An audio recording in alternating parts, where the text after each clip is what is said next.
Hello गाईस, तुम्ही पण त्यातला आहात का?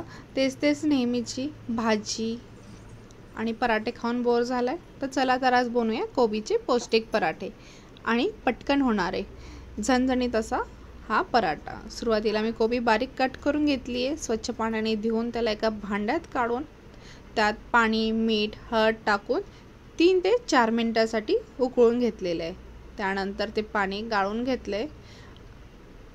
एका चॉपरमध्ये मी ते काढून घेतले आणि एकदम बारीक करून घेतले। अशा प्रकारे आपल्याला एकदम बारीक करून घ्यायचे। त्यानंतर एका भांड्यामध्ये मी 2 कप गव्हाचं पीठ घेतले।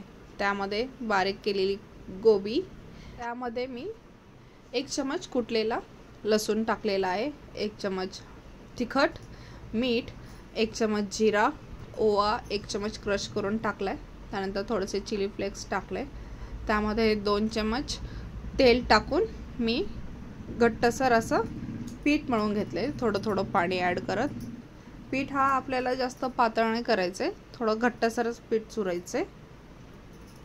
अशा प्रकारे मी एकदम घट्ट पीठ मळून घेतलेलं आहे। त्यानंतर मी गोल असा पराठा लाटून घेतलाय। गोल लाटा किंवा तुम्हाला जसा पराठ्याचा आकार आवडत असेल तसा तुम्ही लाटून घ्या।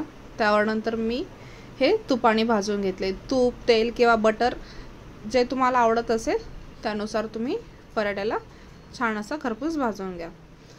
हा एकदम पराठा लुसलुशीत, एकदम असा मऊ आणि पौष्टिक पराठा आपला तयार आहे। पण नक्की करून पहा, लहान मुलांना टिफिनसाठी वगैरे। धन्यवाद।